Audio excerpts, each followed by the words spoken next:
cold, out in the dark, something's lurking at the edge of the park. People be warned, people beware, there's a storm on the rise and it's covered in hair. Hear him cry, hear him howl, looking for someone to disembowel. Claws like a hook, eyes like coal, feet so big they're gonna crush your soul. They call him Sasquatch.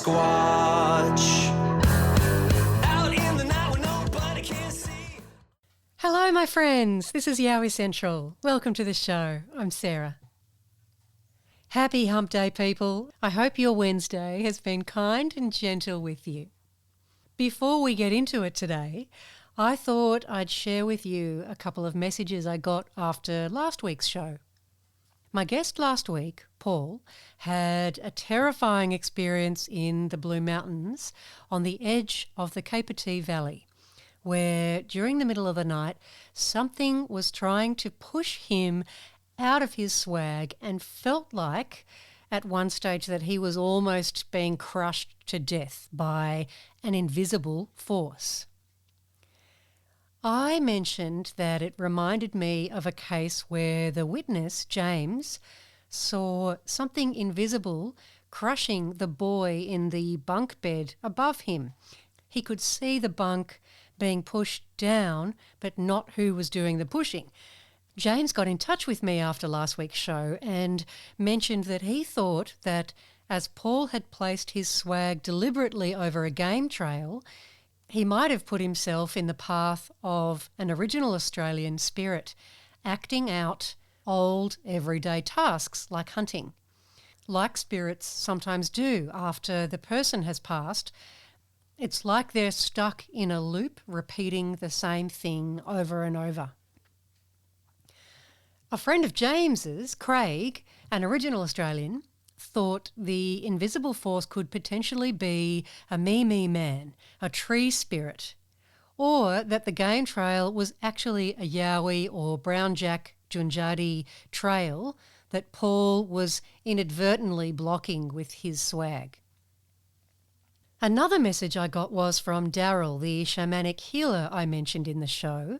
He felt that Paul was being hassled by a dreaming spirit, as in a guardian spirit, not necessarily a ghost, especially since Paul had seen Aboriginal warrior spirits on other occasions in other places.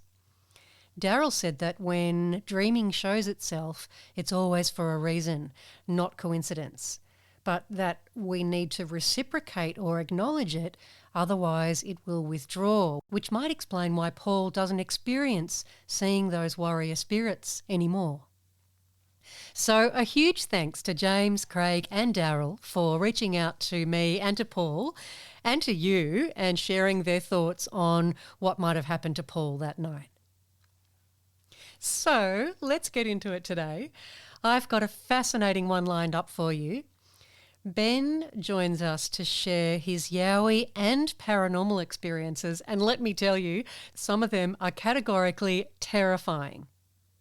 So let's get into it. Here's Ben.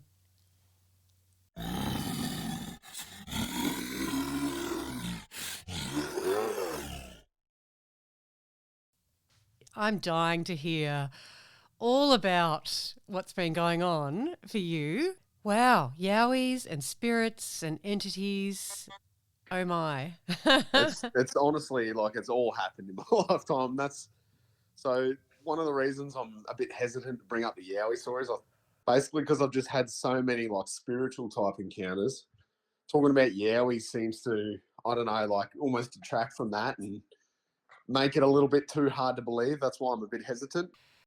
Since I started this work a few years ago, interviewing people, I've realised that so many of these, I don't think Yowies are just plain old flesh and blood missing link apes out there. I think there's they're so not. So the connection between the paranormal and Yowies is actually stronger than people realise, and so personally I'm at the point where nothing surprises me anymore, and I think they're all linked in other dimensions and there's a link between all of these things. So it's totally up to you if you want to talk about Yowies and the paranormal stuff that's happened to you. Or we can chat about Yowies today, and we can talk about all the other stuff another day. If you want to do, you could come on 2 shows and you could tell me, we could do Yowies one show and then we could do paranormal stuff another show. Yeah, whatever works for you. I'm easy. I'm happy to do both now. Or Awesome. Oh, look, I'm delighted if we talk about both now. That's awesome, because I've also got to the point where I don't really care if other people believe or not. It's all. Yeah, do you know what I mean? Like, if people want to believe it, good. If they don't, then that's good too. Yeah, okay. I know with some of my stories, they do seem very Hollywood-esque and hard to believe, but that's why I have trouble opening up to people. But yeah, like I said, I can only tell my story and what's happened to me, and if people believe it or not, that's up to them, I guess. Yeah, that's pretty much it. So it's totally up to you how much you share, and we can talk about. Like if you start saying something, you think, oh, hang on, I don't know if I want to talk about that, or, oops, I stuffed that bit up, and can I start that sentence again? Like I can edit anything out of this. So. Oh, perfect. Yeah, okay. Yeah, that was going to be another question, because I've never been interviewed for anything like this. I wasn't sure how it was formatted. Like, you can stuff up and. No, yeah, totally. If you make a mistake, just say, oh, Stero, can you edit that bit out, and I'll start again. That's really easy to do. I do that with everybody, just so I want everyone who's a guest on my show and who shares their stories to feel proud of, to feel happy with that sharing.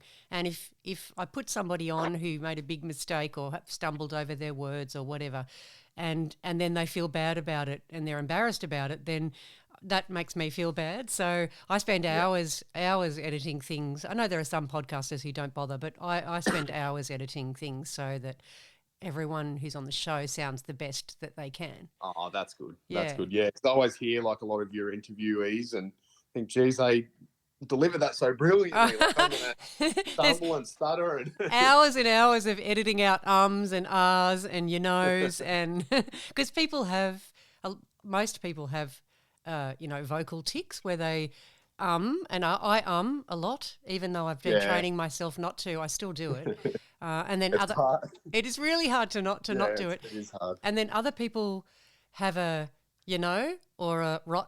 So this is what happened, right? And if you're saying they don't realise quite how many times the right comes in, or the at the end. So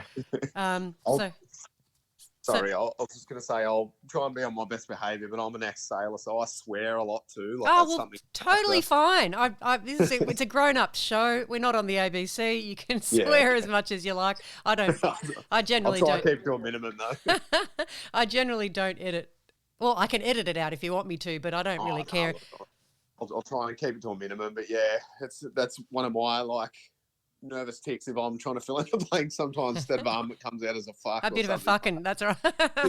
That's totally fine.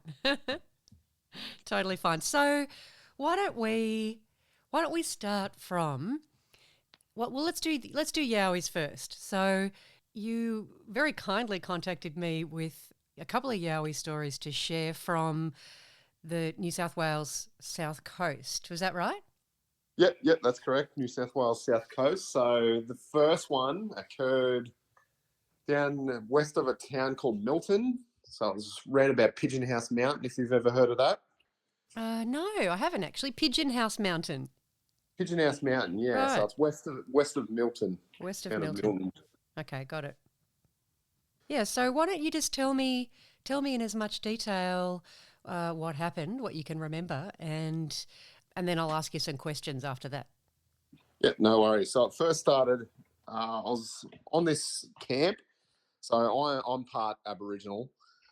Growing up at high school, they had this program called Gunya. So they got all the Indigenous kids together and we did certain cultural activities, went on camps, did spear making, basket making, stuff like that.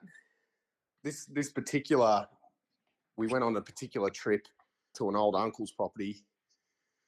I won't mention his name or anything like that, but we went out to his property out near Pigeon House Mountain. So we're camping there. There was 3 different schools, if I remember correctly. So there was Ulladulla High School, Nowra High School, Bomaderry High School, and Vincenia, possibly. It was a group of quite a few kids there. So the whole time we were there, it was all relatively quiet. Nothing happened. But the older uncle there mentioned of a Dulaga on his property.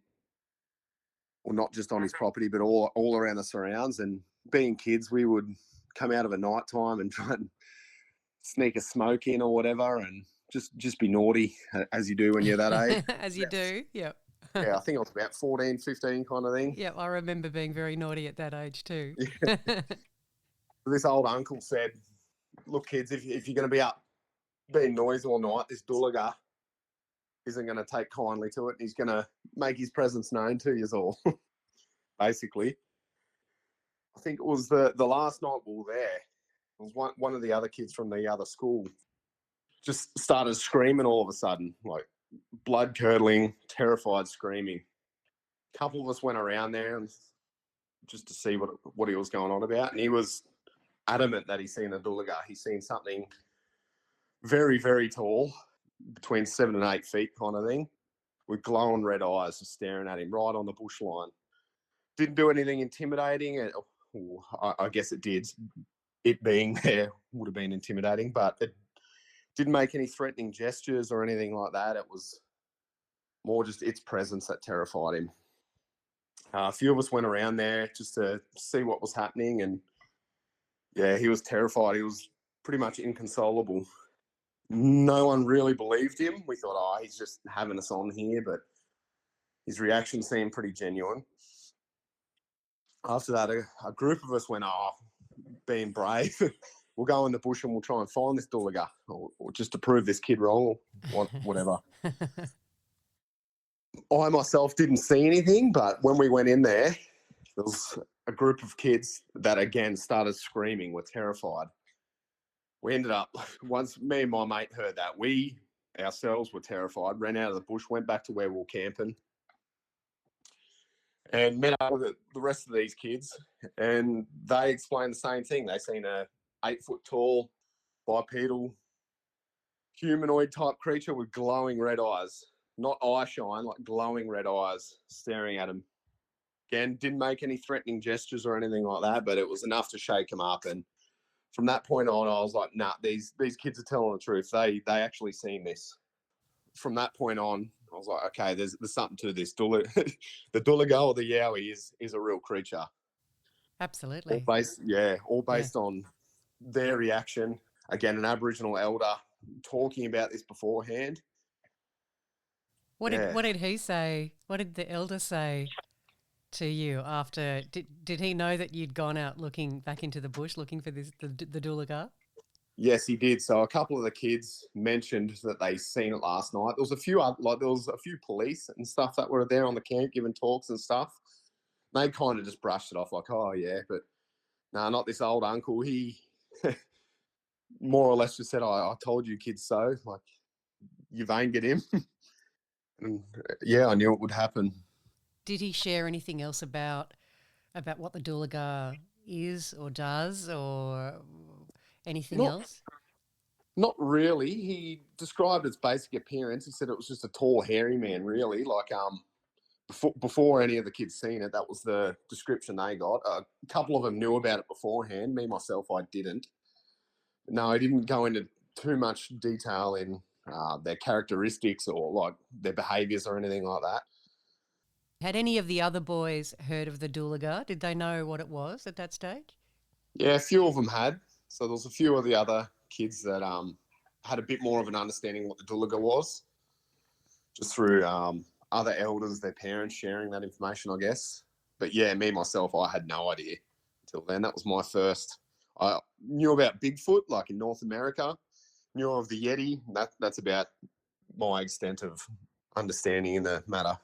With those boys who did actually see the Dulaga that night, did you speak to them afterwards, or do you have any contact with them now? No, not really. I haven't really spoken to any of them about it since. Even the guy that I was with, looking for the Dulaga in the bush, even he was kind of a bit hesitant to believe it. He thought it was a bit too far-fetched for him to believe.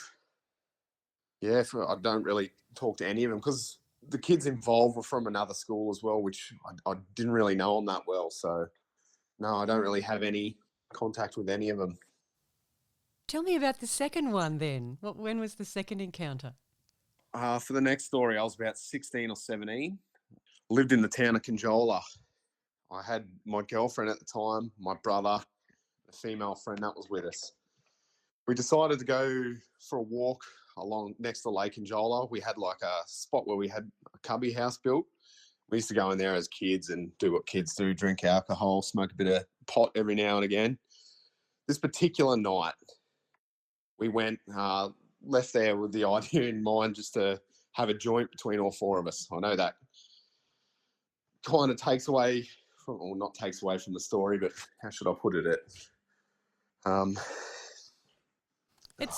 mean, you can get a little bit, I don't know, I smoked weed at that age too, and I remember having kind of funny nights, but I don't remember it being hallucinogenic and actually making up seeing monsters or anything like that. No. It might have affected how you reacted to it, but you're not all going to see the same being and have that as a result of smoking a bit of weed.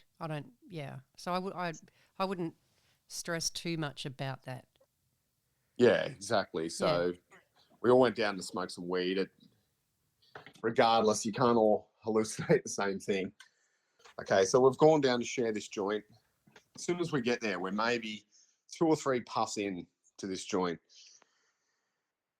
And we all of a sudden just feel this overwhelming sense of terror. Like just from nowhere, we all just kind of looked at each other and went, what is going on? Like something just felt wrong. That's the only way I can explain it. We started to walk off along the track that we followed next to the lake. From then, that feeling just started getting more and more intense.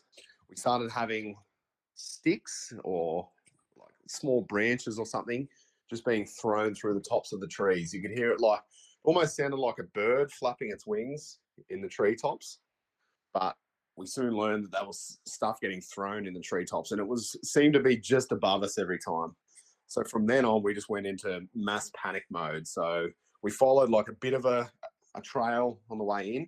The way back, it was just a mad dash through the bush. Like we just bugged out big time. We kind of all stuck together, but yeah, it was like a serious bush bash. As we were running back, that feeling of just overwhelming fear was present the whole time. Just seemed to be getting stronger and stronger. Like there was people among us, me included, that were screaming, like just absolutely terrified. There's also something weird that happened that, again, I'm a bit hesitant to bring up because it just seems so unbelievable. And it wasn't until I was listening to Cade Moyer's show that something similar happened that made me think, hang on, maybe there was something to that. And as we were running away through the bush, it just started, it's hard to explain, but I started hearing like thunder, like loud thunder cracking right next to me. All hell let loose. I didn't see any lightning or anything like that, but yeah, massive thunder strikes. I could hear like rumbling of thunder overhead. The whole time these sticks are getting thrown through the trees. And we're running thinking there's a massive thunderstorm overhead. No rain or anything like that. But yeah, I found that odd. Didn't think too much of it. Yeah, didn't think too much into it, but When you started noticing, so you're getting a bit nervous, you're starting to feel fear, but you don't really know why, and then you're getting sticks thrown at you through the trees.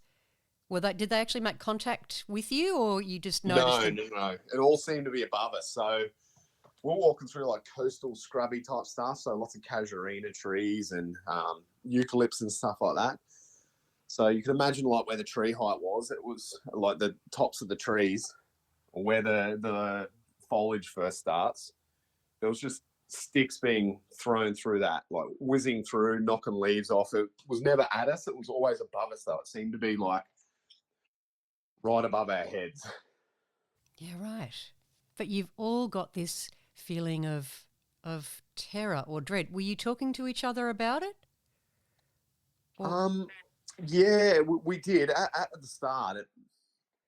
We kind of all just noticed that we all looked at each other and just something didn't feel right. And then can't remember what was said, but can't remember if it was myself or who it was. But basically, we just said, yeah, we can't be here. Like, we need to go, and we all were in agreement. Yeah, we need to get out of here. And then you turned back on. So, but you said you went.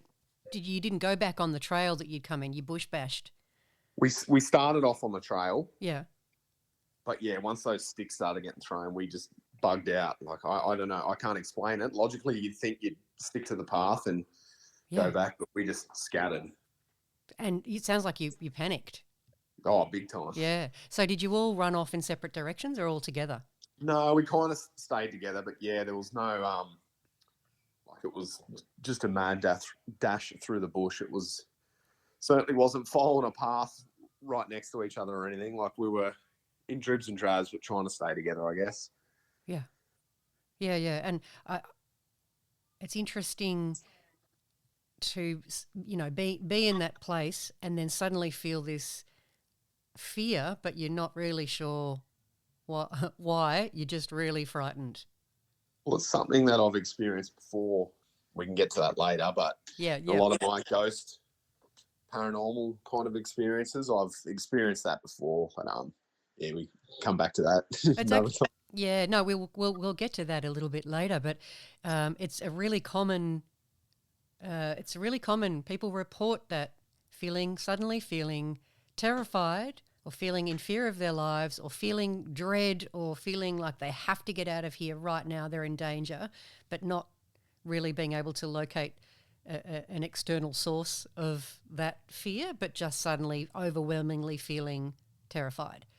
It's quite common to report. So then you start running. There's sticks being thrown at you from sticks being thrown through the air above you, and you start running, and then all of a sudden there's thunder. Yes. Right. So just intense, cracking, booming thunder. This happened for the whole run out, like running out of the bush. This happened for the rest of the time. So eventually we kept running in the general direction of civilization. We seen the street light. We knew we were close, but it was almost like we were being herded towards there. So it's hard to explain, but I felt like, I don't know whether there was more than one or whatnot, but it felt like we were being funneled out directly to where that street light was, if that made sense. Like, it seemed we were herded that way. By the throwing of the sticks or the thunder? Or just a general, you just moved in one particular direction because you had an urge to do that? I think it was a combination of, just a feeling like an urge, not as well as the sticks. Like, the sticks were always above us, and not that it made us change directions or anything, but it just, I don't know, it's hard to explain. It just had that feeling about it that we were pushed directly where they wanted us to go. And the sticks that were being thrown, how often were they being thrown? Was it constant or one every minute or so? Or I'd say even more regular than one a minute. I'd say one every 30 to 40 seconds kind of thing. Like, it was quite regular.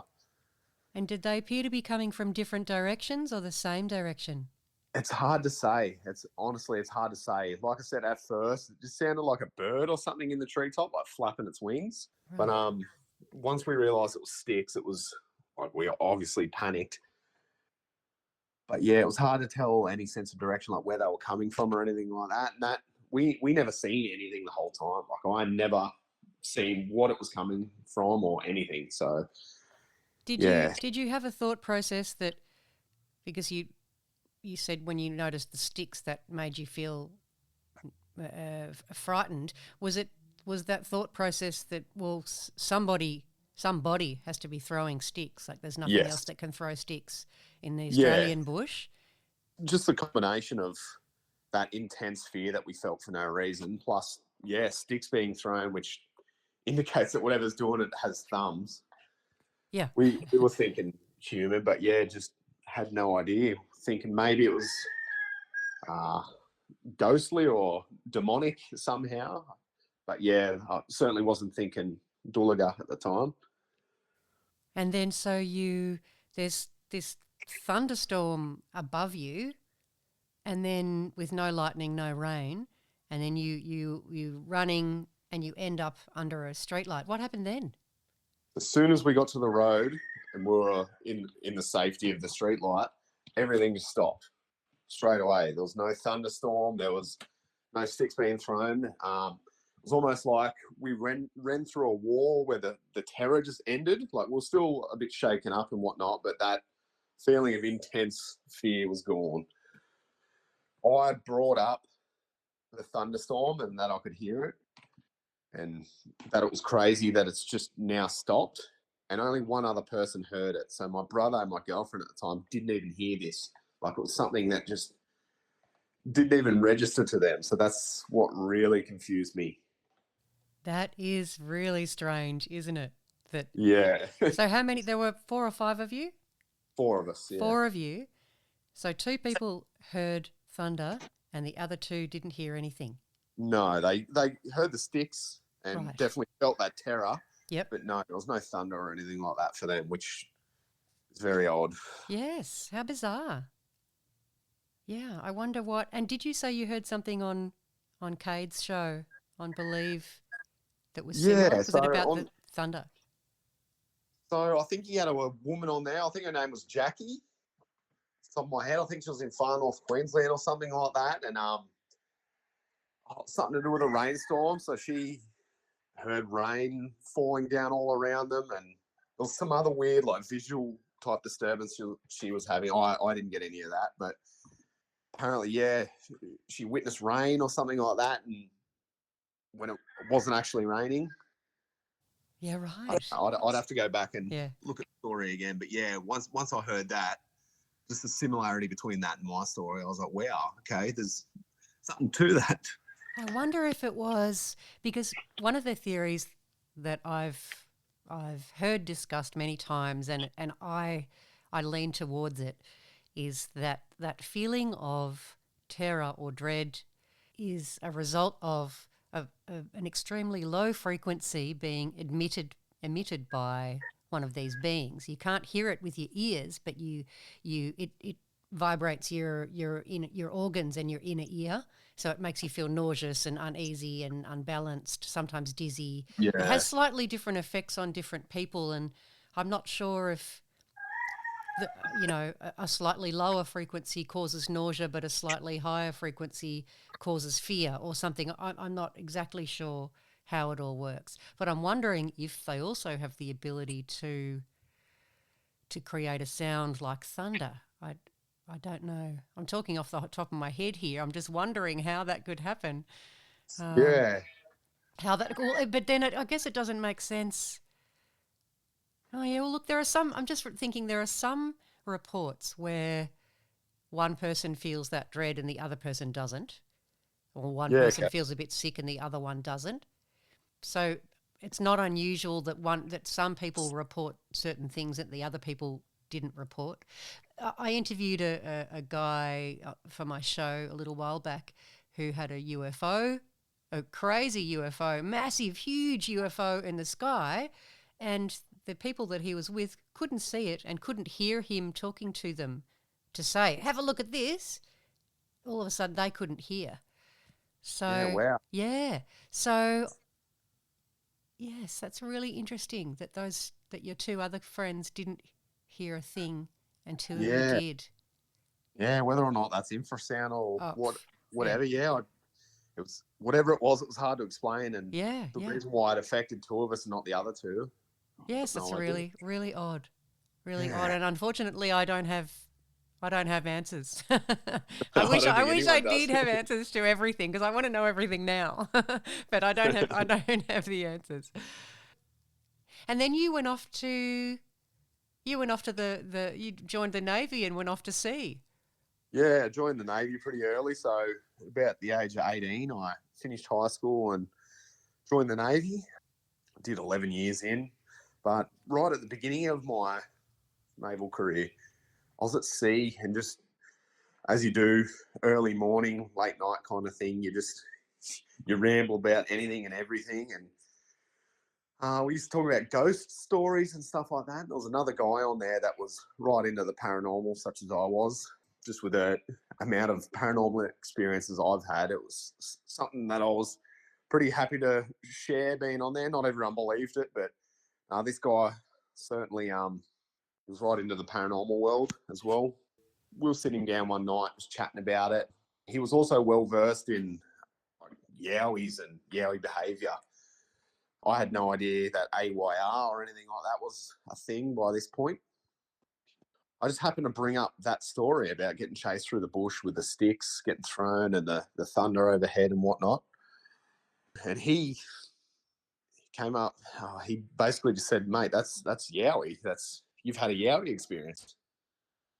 I was like, well, what makes you say that? I thought this was demonic or something like that. Like, we experienced a massive amount of terror, didn't see anything, had these sticks and everything thrown at us, but how do you know that's a Yowie? And he said, mate, that's classic Yowie behaviour. They kind of herd people out of an area. They've been known to throw things. He asked me if I got a smell of anything, which I didn't. There was no smell of any kind. But I did mention the thunder thing. He had no explanation for that. But that's the point where I went, oh, okay, right, Yowies. I've had that experience with a Duluga before, even though I didn't see it. It still affected me. I was still there for it. So, yeah, why not? Yeah. That's when I started looking into it more. So as soon as we got back alongside, I started looking at some of the reports on AYR, watching some of the YouTube interviews, stuff like that, and have been, how do I put it? Like, I've been all about it ever since. So it's... You're a Yowie tragic like me. Yeah, absolutely. But in saying that, I've been out in the bush I'm in the bush all the time. I'm an avid hunter and fisherman. I'm always out there, always out in the bush, whether it be, just camping, hunting, whatever. I'm always got it in the back of my mind and looking for signs that Duluga have been there. So I've seen structures, seen what I thought were footprints and stuff, but still never had another experience since. Have you got a thermal camera? I do. So me and my old man do a lot of fox shooting on people's properties, and he's got quite a good little handheld thermal monocular as well as like a thermal scope and stuff like that. So it's not something that I've even used looking for Yowies, but actually no, I tell a lie, I have, but didn't see anything. So I've only taken it out once. But It's the game changer for nighttime. Because you've seen, I imagine, the footage that the boys got in April last year. Absolutely. Yeah. And so I went up. Been up to the Gold Coast a couple of times in the last few months, and went out with the boys at night. And you can see everything with the thermal monocular. It's really cool. So we have the rule that we don't use white headlamps or white torches anywhere except base camp.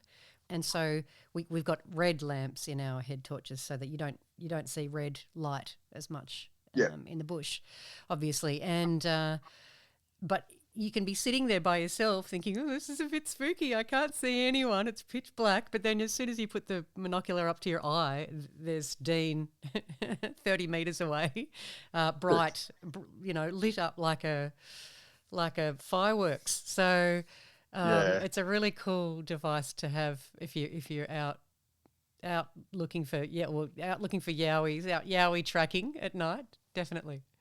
Yeah, absolutely. So you can see people for hundreds of meters. So if you're seeing one of these big hairy bastards, they're going to show up for miles. Absolutely. But in saying that, they're masters of their territory, and trying to find them in all that thick stuff, thermal or no thermal, it's still pretty hard. Yeah, and they have this very skilled ability to be able to move through the bush totally silently.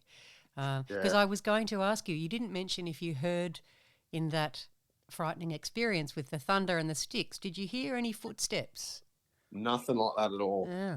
No footsteps. What I should have mentioned back with the first story is after we all had, the Duluga's real in our mind, we're asleep in the tent, We could hear something bipedal walking around the tent. It was almost like it was trying to be stealthy, like it was one foot in front of the other, walking as slow as it could, but still heavy at the same time, if that makes sense. Yeah. With the other experience, no, there was no, couldn't hear anything chasing us, couldn't hear any footsteps whatsoever. It was more just the sticks and the thunder and the intense feeling of fear. Well, I've heard so many stories of Yowies either disappearing in front of people or people being able to see the outline of a Yowie, but it seems to be cloaked so that it's pixelated and transparent, like the Predator from that movie. So I wonder if they're in stealth mode like that when they're cloaked, whether you can hear them crunch on the with all the leaf litter and everything that's on the forest floor. I wonder if they in stealth mode, whether you can't hear them crunch on things. I don't know. Yeah, that's a good point. Well, yeah, you hear that a lot of them cloaking themselves, so you can't see them anymore. So it's not too much of a stretch to assume that they can somehow cloak their sound too. Yeah, or they're just exceptional bush ninjas and they just have this amazing ability to move silently. Yeah, that's it. I imagine having a flexible foot, like they've got that mid-tarsal break in the middle of their foot, which makes their foot way more flexible than a human's foot. So I'm more able to grasp things and to bend in the middle of the foot. I wonder if that makes it easier to move through the bush with no noise. Yeah, okay, there you go. Yeah, oh, that makes sense. Were there any other details about the Yowie stories? Because we can move on to some of your paranormal stuff if there's no more details about the Yowies that you wanted to talk about. Can't think of anything off the top of my head to do with the Yowies. Is it something we can come back if I remember something? Yeah, for sure. Yeah, absolutely. I should mention that since I've been out in the field, I've linked up with like one bloke in particular down here, and he's very enthusiastic and loves being out in the bush, loves trying to find his Yowies. Big fan of this show too. What's his name? His name, I don't know if he wants his name on there, but I'll tell you anyway. It can be always edited out, but his name's Bretto. Oh, I know Bretto. I can't believe you know Bretto. Yeah, Bretto and I talk regularly. Yeah, he's been on my show a couple of times. Has he? Yeah, he's been on my show because he's a good tracker. Yeah, right. And he's had lots of Yowie experiences out there in the bush. There you go. Yeah, I've only been out in the field with Bretto once, but he's a wealth of knowledge and he's got a lot of evidence. Yeah. Footprints, like various footprints. There's one with like a gammy foot that he sees all the time. That's right. Can't remember, and he reckons there's a family group that he's been following and documenting, and reckons there's a little bubba that's walking around snapping branches and stuff down low to the ground. And that's right. His theory was that the little ones were copying the big ones. So, mum or dad might break a stick into a particular formation for a particular meaning and jam it into the ground, and then he finds a little matching one, but it's just a little twig. So he thought it was the baby copying the mum or dad. Yeah, that's what he was telling me. So I've been out in the bush with him once or twice, and wealth of knowledge and good all-round good bloke. Yeah, that it definitely is. So I was just watching YouTube one day. I was watching I can't think of the guy's name, but he's an American guy. He interviews people and just tells their story on his YouTube channel. His name is Dixie Cryptid. Yes, that's him, Dixie Cryptid. I can't remember what his actual name is, but yeah.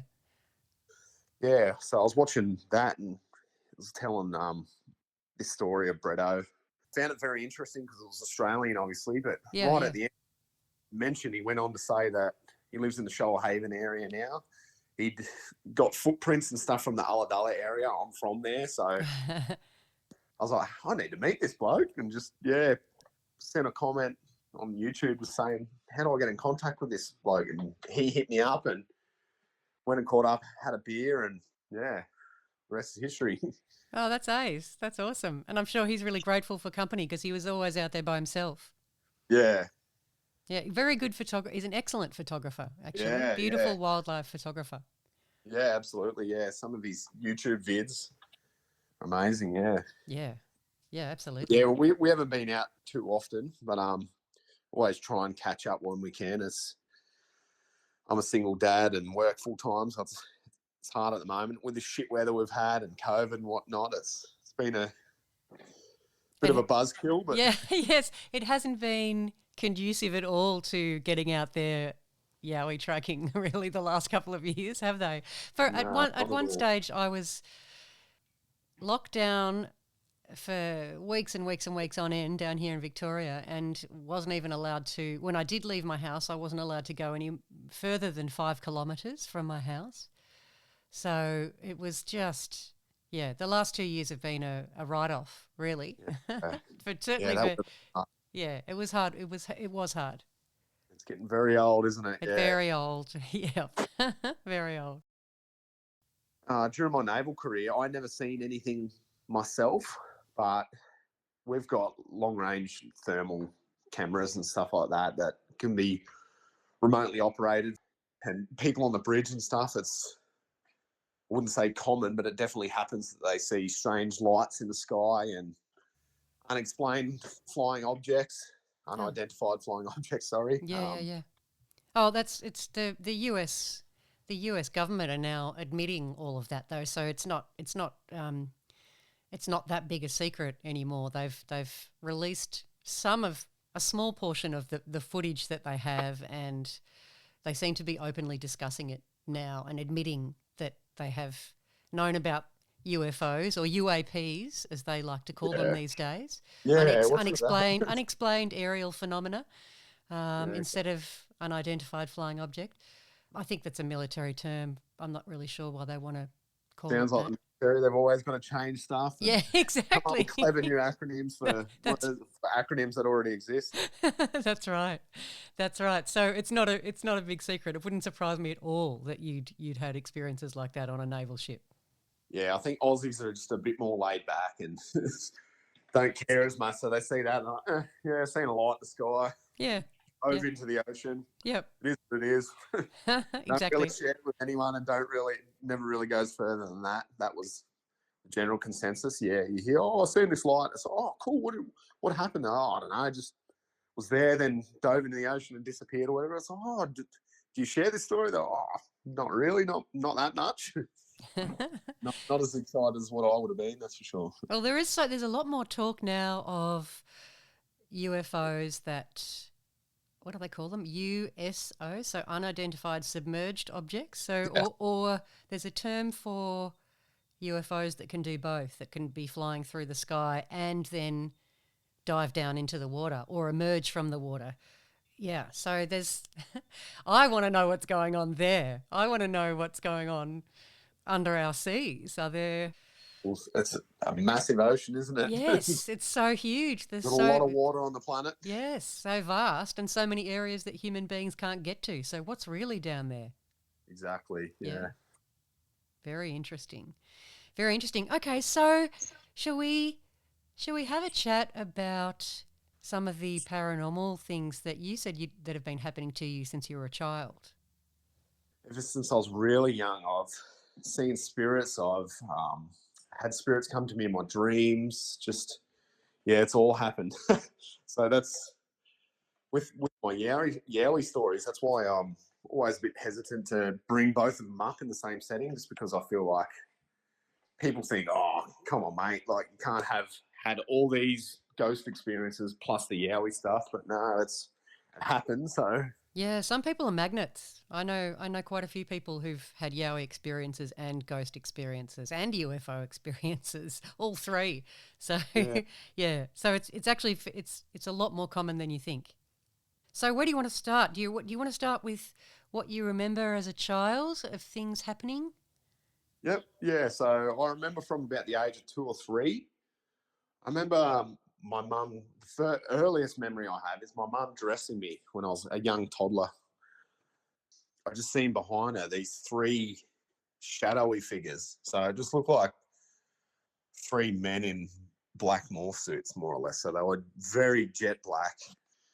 I remember just pointing at him crying. So not screaming or anything, but just crying, telling my mum, there's 3 men there. Like, yeah, Yeah, crying right. about it. That's a bit scary. What did your mum do?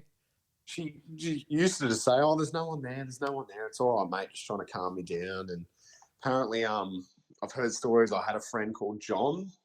So whenever I'd be playing by myself or whatever, I'd start talking to this man called John that I have no memory of, but my parents have told me.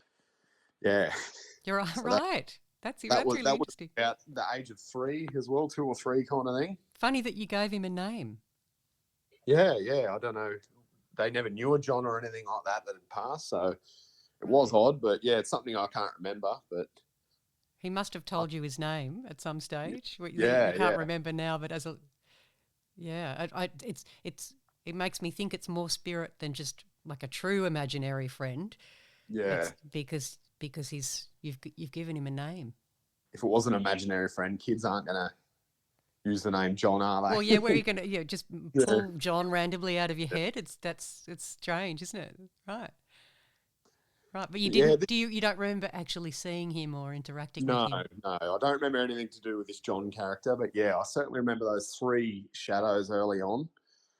From then on, I remember just regularly waking up and having like a presence in the room, seeing like a shadow moving through the room and stuff like that. And ever since I was young, I've had dreams where I've been visited by relatives and people I know that have passed on. So just after my great grandparents died, I'd have visits from them just telling me that they're all right and stuff like that, and just that kind of thing. So I remember bringing this up with my mum at a very young age. I think it would have been about 8 or 9, just saying, look, I've had this dream about my great grandmother or whatever. And she told me this, and my mum got to the point where she's like, yeah, look, mate, I think you're old enough now. I get the same thing. Like, I've been able to communicate with spirits for mainly through dreams for as long as I can remember. So Uh-huh. a good story about that. My mother's grandfather was a World War II veteran. He joined at like 16 or something like that. Came back from World War II, had a family and whatnot, and lived down here on the south coast. I think I was about 11 when he died. He remarried. So my great grandmother died when I was 1, and he remarried to a horrible, horrible woman that was about 20 years younger than him, just trying to get the house, get some money out of him and stuff. And anyway, I won't go into too much detail, but she was a horrible, horrible woman. Just before he died, so he got quite ill, and she had him in hospital and dosed up on all painkillers and stuff like that. And just before he died, my mum and her cousin both had this dream that their grandmother, my great grandmother, was walking down on a beach, and that everyone was having this family barbecue. Their great grandmother started walking up, and my mum and her cousin had noticed her and ran up and went, oh, don't come down here, Nan. Like, we don't want you to see what's going on. And she said, no, it's fine. I know about Judy, which is my pop's wife that he moved on with. She said, no, I know about Judy. It's fine. Don't worry about Judy. I've just come to get your pop. My mum woke up thinking, oh, that's weird. He died the next day Oh, or wow. shortly after. And my mum's cousin had the exact same dream, that they were both in the dream, if that makes sense. Yes. So that was Wow. odd. Yes, but absolutely. cool at the same time. Cool that they got to see their grandmother and come and collect their grandfather and take him to a better place. So And somewhere away from the horrible woman that he married. yes. Yeah. Yeah. Yeah, no. Oh, wow. That's cool. Yeah. So I'd regularly get these dreams and stuff as well throughout my childhood. Yeah, when I was about 10, we ended up moving out to the bush. So we lived out in a town called Fisherman's Paradise, which is right near Lake Conjola. Lived on a small amount of acreage in the bush, and it was a house that my parents built. So you wouldn't think you'd get any ghostly activity there, but that's when it all started happening. So when we were in this house, I first started noticing there was this man with like a big grey beard and a kubra and a pipe, and he looked like this old farmer. I don't know, didn't know where he or who he was or where he was from or what the go was, but I kept seeing him in dreams, as well as I'd just see shadows, and just in my mind's eye, I'd see him whenever I see shadows and stuff like that. I don't know if you've ever experienced that or you know anyone that has, but you'll see like a shadow or you'll hear a sound and you get like that person's face come into your mind's eye. Yep. So I'd see this guy all the time. I also used to every now and again see this old Aboriginal woman in front of the fireplace every now and again, and just get a feeling that someone was there. From there, my mum had a medium come, and I didn't find this out till a couple of years later because I was only 10 at the time. I would have been about 12 when she told me all this. So the medium mentioned that there was this man with the pipe and the akubra and whatnot, the big grey beard in the house that was attached to my mum. He wasn't attached to me. I've seen him a few times, but he really wanted to speak to her. Like he had a message that he had to get across to her, as well as this old Aboriginal woman that this medium said she called herself the keeper of the flames, like the keeper of the fire. Still don't know what that means, but she was always in front of this fireplace. Right. So the old Aboriginal spirit would call herself that. Yes, yeah, Right. according to this medium. Okay. Right. It's So really interesting. So that house that you built that your parents built, do you know any of the history of the land underneath the house?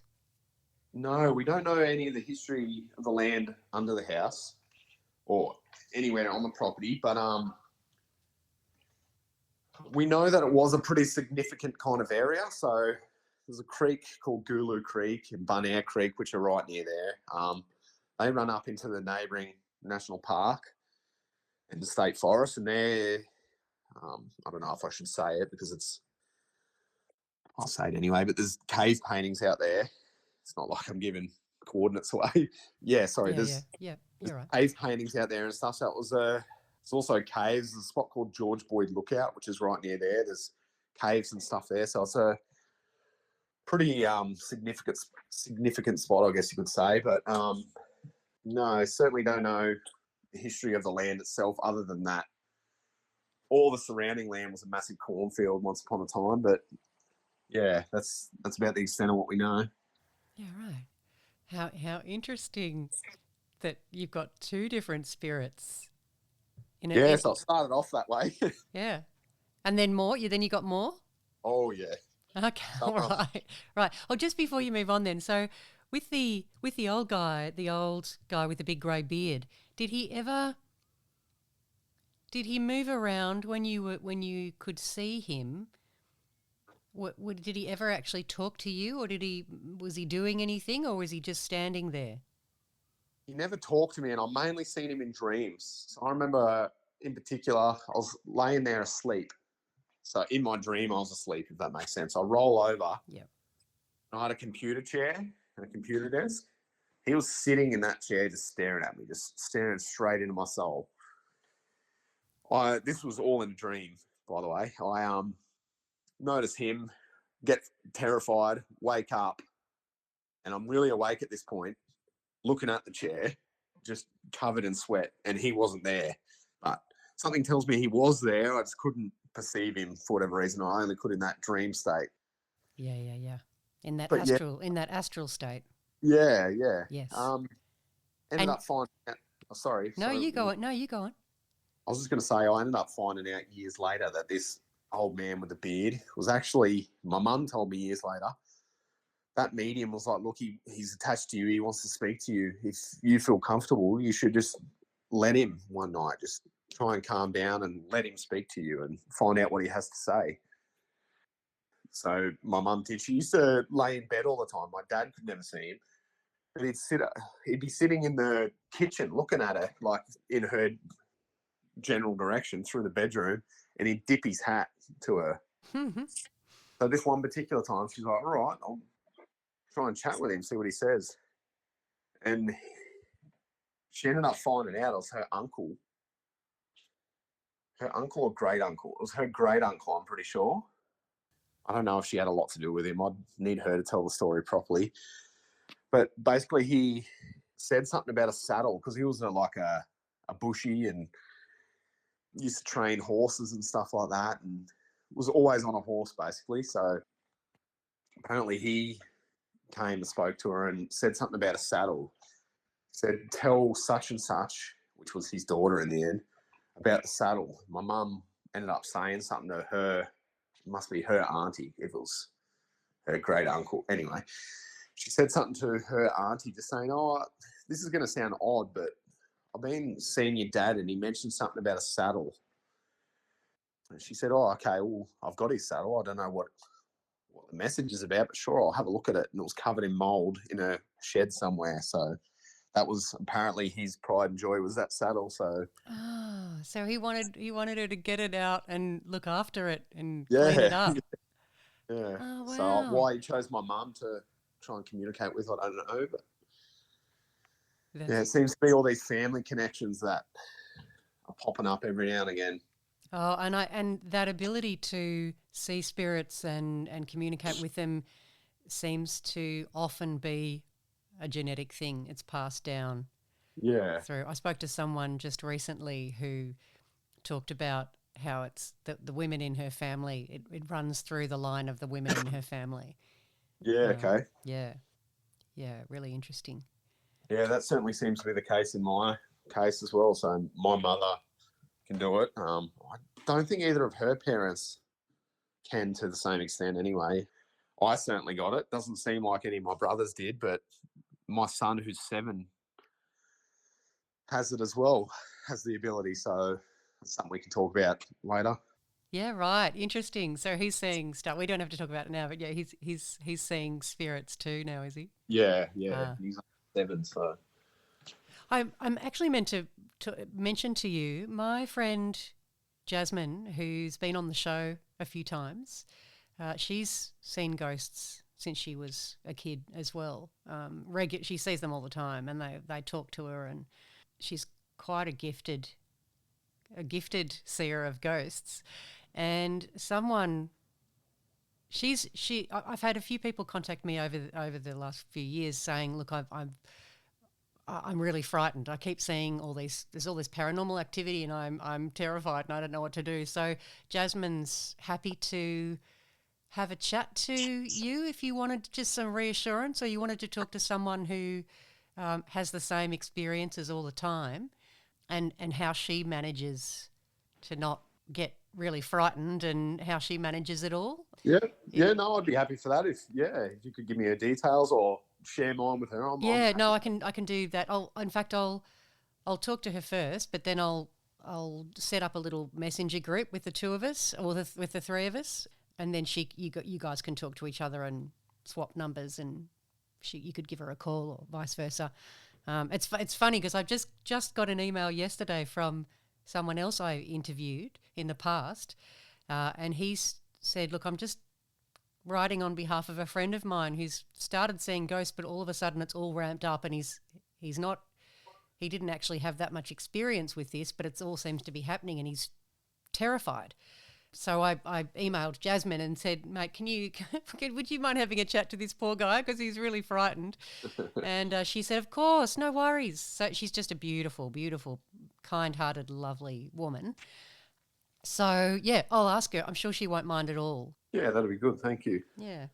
Okay, so we've got the old Aboriginal spirit, the woman, and we've got the old man.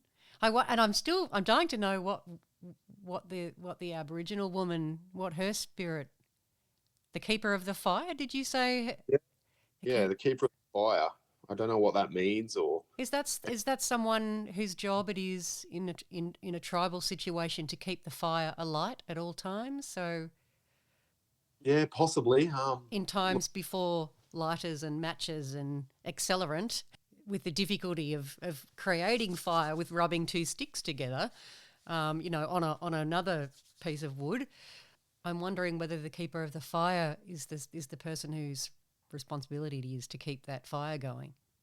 Yeah, it could be. I mean, that makes sense. yeah, that's definitely a possibility. So did your mum or you ever talk to her? No, so I never did. I don't know if my mum ever did either. I'm not 100% sure. It's something I'd have to ask her.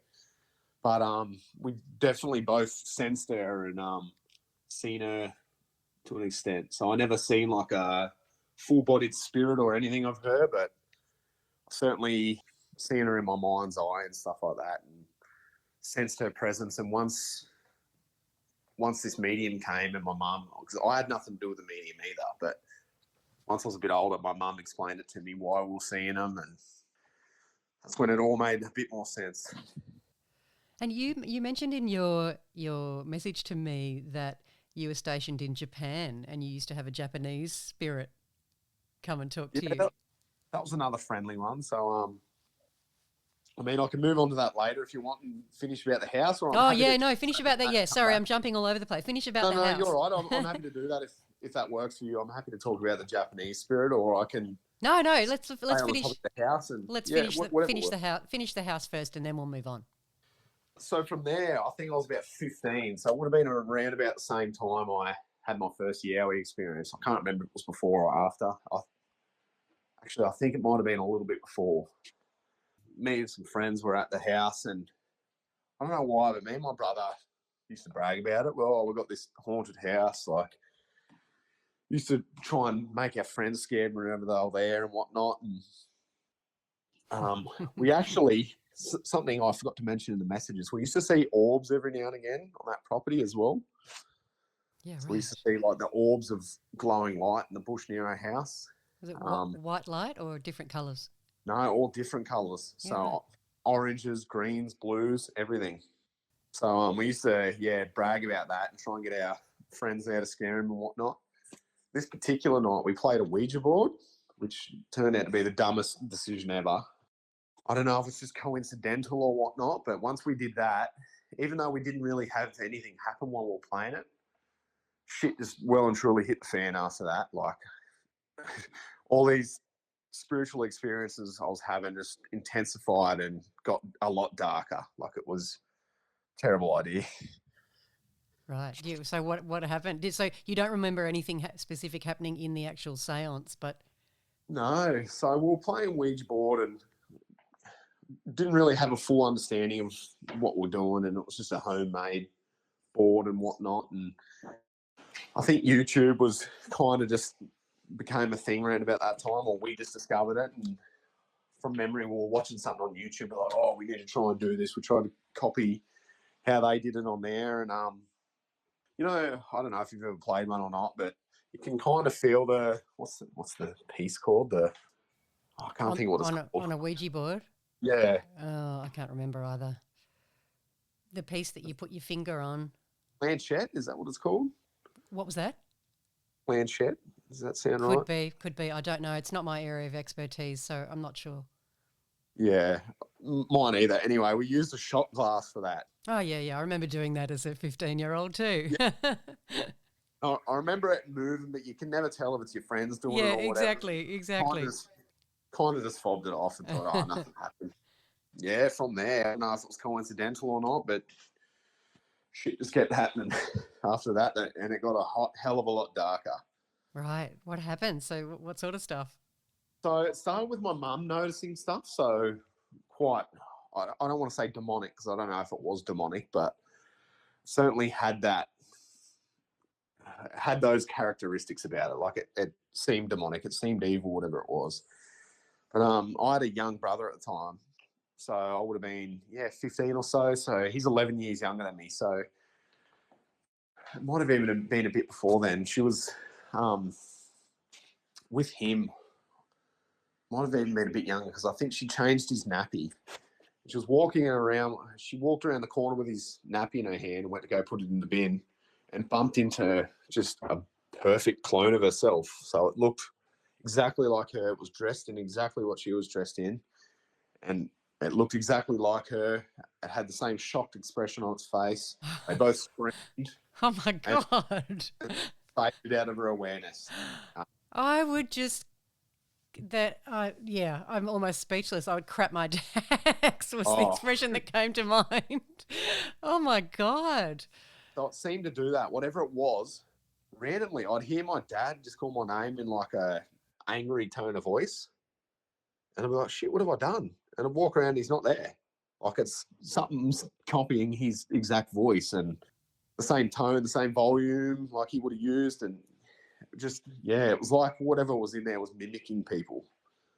So I don't know. I've no explanation for it, but That is scary.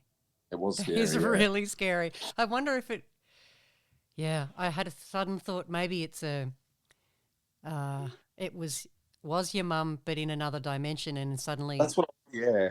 they've interconnected for some reason, Yeah. or whether it was actually some kind of a demon spirit that can take on the form of or can mimic someone's physicality and their voice. Yeah, I'm not sure because she's had like a lot of out of body experiences and has dabbled in astral travel and stuff like that. I've had a few experiences myself, so I'm not sure if it's something to do with that or yeah, it's something that's mimicking her. I'm not sure, but I might have to talk to your mum. Do you reckon she'd come on the show? I don't know. I'll have to ask her, but I'd love it if she did. Just Yes, I'd love hear it. some of the other stories in more detail. That would be super cool. Ask her if she wouldn't mind. Yeah, definitely will.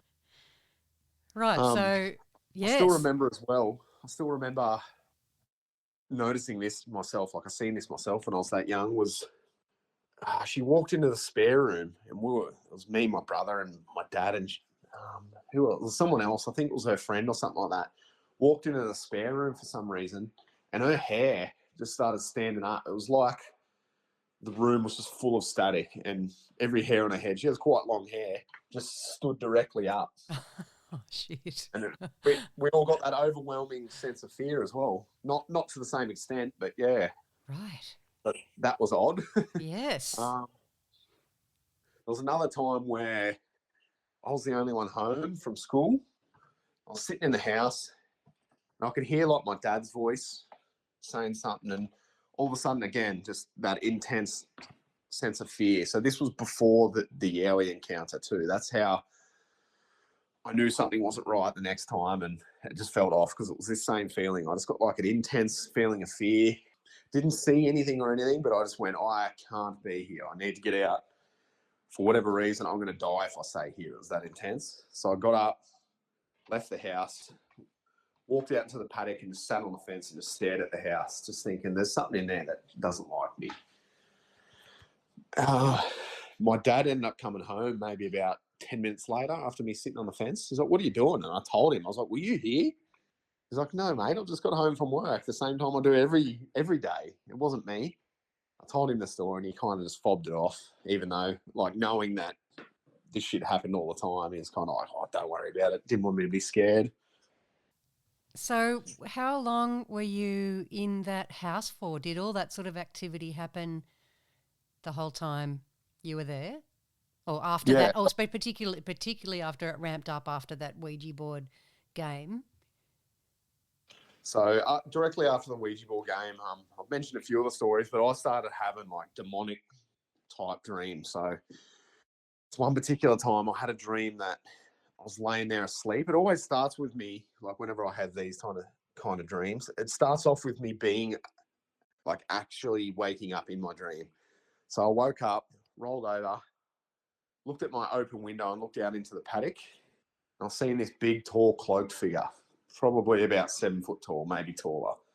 It was massive. So it was just a big, human-shaped, cloaked figure, just walking it down the paddock. As soon as I looked at him, his head just snapped around like it was like something in Hollywood. Like his head just snapped directly around and just looked straight at me.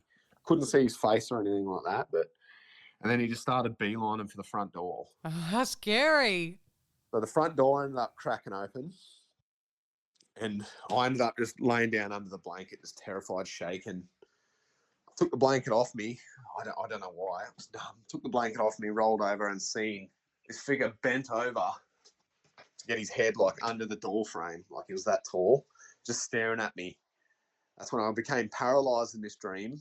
and he turned into a black dog, like just a shaggy black dog. The best way I can describe it is Harry Potter reference, but off Harry Potter, what's it called? Yeah, yes. Prisoner of Azkaban. Sirius Black. Sirius Black. That's dog. right. It looked like that. It was Yes. just a black shaggy dog. He turned into that. Yep. Jumped up next to me, like right next to me, with his face right in my face, and just started growling. Like I could feel the hot air off its breath and everything. He was just growling and snarling, and then I woke up and I was fine. I could move. There was nothing there, but something tells me when I'm in these dream states, I can see them and perceive them. It's not until I wake up that like I fully come to that I can't see them, if that makes sense. Yeah. Yep. Absolutely. That would have been terrifying, especially seeing its head snap around and fixate on you. That's terrifying.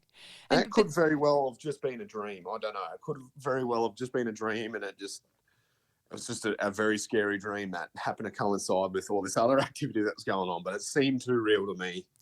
I was terrified. It's quite a vivid dream if you notice things like it dipped its head under the doorway to get through, or that you could actually feel its snarling and its breath, its hot breath, that you could actually feel that as well as hear it and see it in your dream. Yeah. It was very vivid. Like it. Yeah, while you're dreaming this, you don't know you're dreaming it either. Like it seems very. Yeah. Doesn't sound like your standard dream to me. It sounds like something else. Yeah, I'd have these terrifying dreams, and my little brother's toys would turn on by themselves and move. He had this little digger. Like he used to sit on top of it and press buttons and it makes sounds, and you could dig in the sand with it and whatnot. My whole family watched this just roll past with all the lights flashing, making sound, and like somebody was sitting on it, rolling it. Yeah, right. We all just went, we can't explain that. That's too hard. Yeah. Wow. That is super scary too. Another thing I forgot to mention, all the doors would just swing open. So this front door was just a heavy timber door, and it had like a big latch that used to keep it shut. So the wind couldn't knock this thing open. Like it was a very sturdy door, put it that way. This thing would just swing open so violently that it would bang the wall behind it. The dog would go ape shit. And the cat, we had this cat that used to stand up on its hind legs like a meerkat and hiss and carry on at the door whenever this happened. It was free. It used to scare the shit out of me. Because the cat would do that even without the door. It'd stand up like a meerkat on two legs and just start hissing. Yeah, right. Whenever that happened, that was me done. I was out. Yes, totally. That's why I love having animals around, because they will tell you if something is going on. If there's another entity or being there of some kind, your animals are going to let you know. Yeah, exactly. This was all going on at this house that we lived at out in the bush. Did you get to the point where you were like dreading going home because there was all these absolutely. Yeah. Or dreading going to bed? Yeah. Because it seemed to be out of all the kids, when my youngest brother, because I've got two siblings, I've got myself, my middle brother is 2 years younger than me, then the next one down's 11 years younger than me. I think when he was younger, he used to just talk to people like that weren't there. I have a feeling, I'm not sure, but I have a feeling it was the same old bloke with the grey beard and the pipe. But other than that, they never really seen anything, my siblings. It was more just me and my mum. After that, we ended up moving into suburbia. So we moved into the town of Mollymook, which is near Ulladulla, little seaside town, quite a nice little spot. I would have been 18 when we moved there, and thinking, that's good, we get away from this house, the shit will stop happening. But it didn't. Didn't at all. It kept happening. Right. So it followed same sorts of beings, do you think, or is that a new group of spirits for the new place? No, there was a new group of spirits, but it seemed that darkness, like that demonic energy, seemed to follow us. So when we first moved in there, my mum had, before we moved in, we were renting it to my mum's friend, and she had all her kids in there. she had her eldest son living down in the granny flat downstairs, because this was a massive house. Like, this was 8 bedrooms or something ridiculous. And they got it for a steal. So when my mum's friend was renting it out, her son was down in the granny flat downstairs. And he said he just felt a presence of a male energy in there and would always see shadows and stuff like that and couldn't sleep down there. It wasn't until we moved in there, my room wasn't down there, but whenever I used to go out drinking or whatever, rather than waking my parents up, I wouldn't go to my room. I'd go down the flat and sleep down there. And I'd hear noises, and I'd have like the TV down there turn on by itself, that kind of thing. And I kind of just fobbed it off. But this one particular night, I woke up paralysed, completely paralysed, couldn't move. I had this figure, tall male figure standing over me with curly hair. And he was trying to tell me something. I could see his mouth moving. I could see his face. His mouth was moving, but I couldn't hear anything he was saying. He might as well have just been on mute. And he was like doing something with his hands, like rubbing his hands together. And I was terrified, but couldn't do anything. Couldn't scream. All I could do was move my eyes. This lasted for maybe a minute to 2 minutes. And all of a sudden I could just sit up. I was fine. Sit up and could move again, wasn't paralysed. And I don't know if you've ever had sleep paralysis. This was kind of the start of my sleep paralysis experiences. But Yeah, I have. it's almost like when you snap out of them, you feel such a sense of relief that you just go to sleep. Yes. That happens to me a lot of the time. Yeah. You're like, oh shit, that was terrifying. Time to go to sleep now. Yeah, I had when it happens to me, I find it happens a few times in a row. So I'll somehow manage to wake myself up. Usually I'm yelling or screaming at the same time, but trying to wake myself up and move. And then I will be able to wake, and I am awake and I can move, but then I'll go start falling asleep again, and then the sleep paralysis will happen again. Yeah, okay. Yeah. So it usually happens a few times in a row. Oh, wow, yeah, okay. Yeah, it's not very pleasant. I used to get it regularly, but it never really happened concurrently. Like, I never got it, then it happened again. Like, once I was out of it, I was normally out of it. Yeah, I don't know if it's like an adrenaline dump or something, but once you come to, you kind of just pass out, or whatever that entity is wants you to fall asleep. I'm not sure. I don't know what it is, but I found in my case, I'd always snap out of it kind of thing, then fall asleep afterwards. It's like a sense of relief. Yeah. But yeah, anyway, after that, we started having like little interactions with this bloke, started seeing his shadows, hearing him walk around. He smashed a light above the pool table in my parents' house. Like, we don't know for sure it was him, but yeah, just all of a sudden this light that wasn't even on just shattered everywhere, all over the pool table. It was a big, like, elaborate glass light that hangs over pool tables. I don't know if you know what I'm talking about, but Oh yeah, I know the rectangular ones that. Yeah, just completely shattered. Have no idea why. Oh, that's strange. I ended up telling my parents about this guy, and I gave him a name, Curly, just 'cause he had curly hair. And from then on, the interactions with this Curly just kept happening. Like, it became more and more frequent. We ended up, again, my mum seen a medium and stuff. She said, "Yep, he's here, and now that you've given him a name, you've given him more power. Like, you've given him more energy. You're helping him manifest in our reality by personalising him, basically." Oh, damn. That's no good. So, yeah, my grandmother, my mum's mum, used to come and clean our house. She was a cleaner, so yeah, she used to come around, and she thought my dad was behind her one day. She's like, "Oh, what are you doing home from work?" You turn around, it wasn't him. It was just a tall man with curly hair. Yeah, right. What else? A vacuum cleaner used to get turned off all the time. She stayed over and had sleep paralysis and seen him doing a similar thing to what he did to me. And this is my grandmother, who hadn't experienced anything before, really. So yeah, describe Curly. He was just a tall-ish, so I'm 6'1", 6'2", so he was round about my height, standing over me, just an average-looking bloke. Like, he had curly, dark hair. It was hard to make out what race he was or anything. I'm not sure if he was part Koori or anything, but he looked like darker. He had dark features, and he was just standing over me, trying to tell me something that I couldn't hear. And his face wasn't familiar to you at all? No, never seen this guy before in my life. Did he have thick eyebrows, or do you? I guess I'm trying to. So you can actually see a picture of this guy in your mind. Yes, yep. Yep, yep. And he 'Cause it looks was the dark, same. like- He looks the same every time you see him.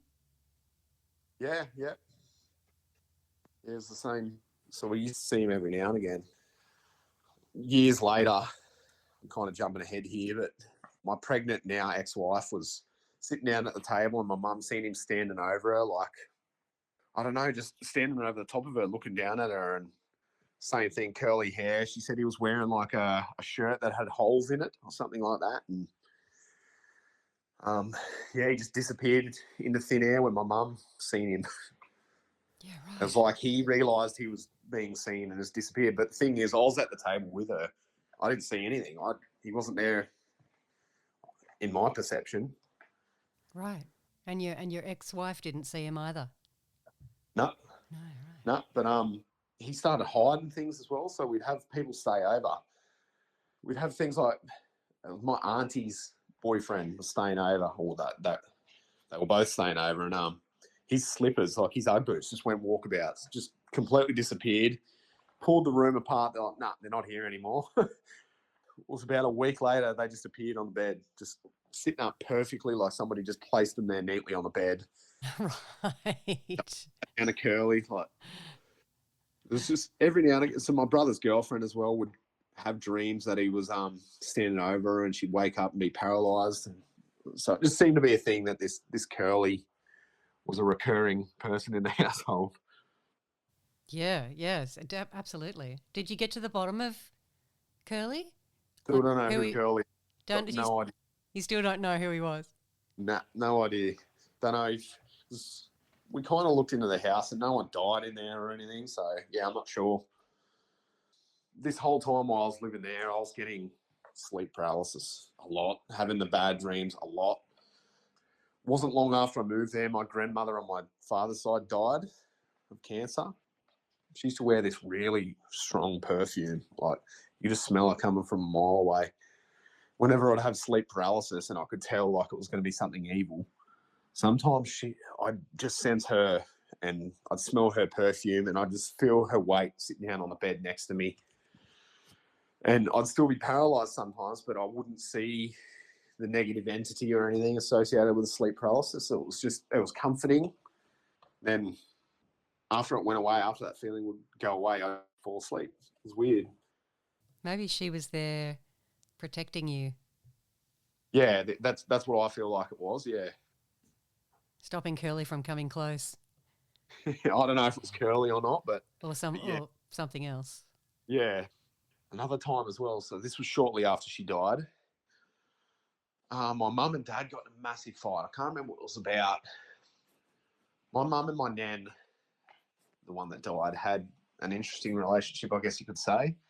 They get along to the best of my knowledge, but I don't know. I can't explain why my mum did this. I would have to get her on the show. But after my mum and dad had a fight, she went to a framed picture of my grandmother and was talking to it, just basically saying, "Are you happy now?" Words to that effect. So I don't know the background there or why she would have said that, but not long after she said that, I had two of my mates at my house and we went to go get dropped off at the pub. And as we went into the garage, like the walk-in car garage, there was a sawhorse that just started rocking violently. Like, this thing was just going from one end to the other, just aggressively, with no explanation for what caused that. The only thing we can attribute it to was that my mum somehow upset my nan and she wanted to make her presence known. Her displeasure known. Yeah. Yeah, that would be like any poltergeist activity is pretty freaky, isn't it? Really? Yes. Yeah, it is. Well, I don't know whether that was actually a poltergeist or whether there's a difference between your average ghost spirit. I'm not sure if a poltergeist just means that it actually moves things around, or if it's a particular kind of spirit, demonic spirit. I'm not 100% sure. Yeah, I'm not sure either, but we used to see that quite regularly as well in both of those houses. Like I had like a box in the room. It's full of like schoolwork and stuff like that on that desk, on my computer desk. One day the lid off that just flew across the room. I've no idea why it did it or what did it, but I didn't sense anything in the room or anything like that. That lid just flew off 100 miles an hour. I was like, okay, time to get out of here. Got up, told my parents, like, come on, man, like, you're 15 or 16 now, whatever you are, you're just going to have to deal with it. So I was like, sweet. Go back to bed, sleep with the light on, I guess. Oh, that's no good. That's no good. Going up to your parents and saying, "No, you're too old for this stuff," and, Yeah. and you're like inside, you're thinking, "Oh my God, I'm still scared." My mum, like, as I said, it happens to her all the time, but she has this weird way of dealing with stuff like that. So if she's nervous or scared or anything like that, she giggles. And when I used to come in like crying and stuff, telling her that something's harassed me, I got sleep paralysis, she'd giggle, and I was like, "This is not funny. This is no laughing matter." She's like, "No, look, I don't mean any offense. I get it too. It's just I don't know how to handle it, so I giggle." I don't know. It's more of a nervous giggle. Yeah. Yeah, tension releasing giggle. Yeah, not long after that, after we lived in that house, I was only in there for maybe 3 or 4 months. Then I finished high school and joined the Navy. From there, I remember just thinking, all right, I'm getting out of New South Wales. I moved down to Victoria. I was thinking, this is it. They're not going to follow me now. But again, they did. I kept having certain experiences throughout my naval career, just about through the whole thing. But yeah, Victoria, when I was doing my basic training, like at recruit school, I'd often get the sleep paralysis and stuff like that quite frequently. Still just see the shadows and stuff like that every now and again. I guess because I was so stressed all the time as well, that I think that might have brought it on a bit more as well. Certainly the sleep paralysis, the horrible demonic type dreams didn't stop the whole time. Yeah, that's no good. I remember living on base. I ended up, once I finished all my training, like recruit school and my basic training and whatnot, I moved to a place called HMAS Cuttable, which is in Woolloomooloo, right near Fleet Base East. So it's Australia's main naval base. I was living in a building there and would often be visited by relatives. And yeah, the whole time I was living at Cuttable, even when I was going to sea, I still get sleep paralysis. I still had my grandmother come and watch over me, I guess you'd say, every now and again. Like I'd sense her, and it wasn't like I'd be in the middle of the Pacific Ocean, middle of nowhere, like sailing towards Hawaii, and this shit had happened to me. And yeah, it seemed to be, I wasn't safe anywhere. Like I wasn't free from whatever was happening anywhere I went. It could get me in the middle of the Pacific in a mess with 66 other blokes present. So another story I have, I went to Yokosuka Naval Base in Japan. Well, there for their international fleet review. So went there, did some like minor warfare exercises with the Japanese and American Navy, and we're just there for quite a while working alongside them. We were there for a couple of weeks. Had a lot of fun there. Like it was, I don't know if you've ever been to Japan, but it's a blast there. No, but I No, used to teach English, so I've met a lot of Japanese people, and they're awesome. oh, They're so much fun. nice. Yeah. Yeah. Used to go into Tokyo and just hang local in Yokosuka and stuff like that, drinking. And I used to go to this bar all the time in Yokosuka, and every now and again, like it was weird, I'd see this full-bodied apparition of a Japanese woman in a kimono walk up to me and just bow, then just fade away. It was really weird because it wasn't in a dream or anything like that. Like I was physically seeing this happen right in front of me. But that I always get a bit of a feel whenever this kind of thing happens, and that felt friendly. Like it felt very welcoming, like as well as the bow as well. Like I think it was nice, whatever it was. I can't explain why she did it, but it happened more than once too. So It's almost like they if there are spirits linked or connected to a particular area, when you're there, they sense your ability to see them and hear them. So Yeah. you must be like this flashing light that they're drawn to because you can see them. Yeah, possibly. Yeah. Yeah, that's fascinating. So, but you haven't seen her since you moved away from No. that particular area. No, I only ever seen her there as well. It was like she was bound to that area, that spot. And Yeah. I don't know the full history of Yokosuka, but it's not too far out of Tokyo, and it's got quite a long naval history, I believe, and it's quite an old town. Like Japan's like any other European country, really. It's got thousands of years of history, and a lot of the areas that are there that are busy today have always been busy, kind of thing. So, yeah, I don't know what time period this woman was from or anything, but it was cool to see, and it was a nice, pleasant experience for a change. Yeah, exactly. Nothing demonic about it. That's nice. She was being polite. Yeah. That's very Japanese, actually. Yeah. In my experience, they're very polite people. Yes. Another story. So I remember coming back from sea after that, and I had this friend. I won't mention her name or anything, but I had this female friend. We'd been friends for a long time, ever since primary school, kind of thing. She grew up in the same little town I did, and it was purely a platonic relationship. Like wasn't sexual or anything like that. I was staying at her house one night. So she went to Wollongong University. I was up in Sydney. Came down and decided to go to uni night or not uni, hang out with her and some of her uni friends and stuff and go out drinking. Ended up going back to her house. I was sleeping in the spare room and again woke up with like intense sleep paralysis. Couldn't move and seen a woman, full-bodied woman, so there was no like she wasn't see-through or anything like that. Like it was a full-bodied woman walk into the room. Sorry, just in the doorway, and just started asking me all these weird questions. Yeah, I can't really remember what she was asking me, but she ended up asking if I was awake. No, it was if I was scared. I think she was like, "Are you scared?" What did you say? I think I like nodded my head. That's all I could do because I was quite paralysed. I was like, "Yes, I'm terrified. Like, what are you doing?" Kind of thing. Just started saying in a loop. She started mentioning my friend. Oh, I'll give my friend the name Jessica. Okay. Not a real name. She started going, so is Jessica. So is Jessica. So is Jessica. So is Jessica.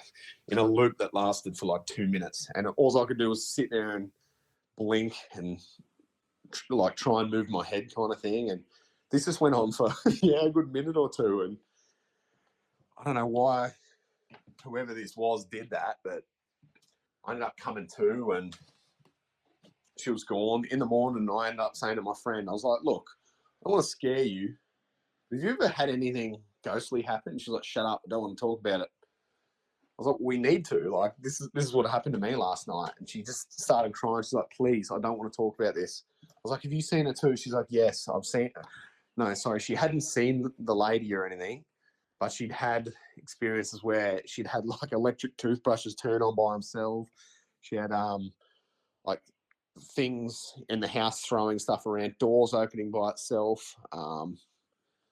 Right, Yeah. right. So it had all been going on for her and she hadn't said anything to you, but so this spirit comes to you and says that Jessica is afraid as well. So was she, I wonder what the purpose of that was. Was she just reaching out, was the spirit just reaching out to you so that you could reassure Jessica? Or, yeah. I don't know. What was going on there?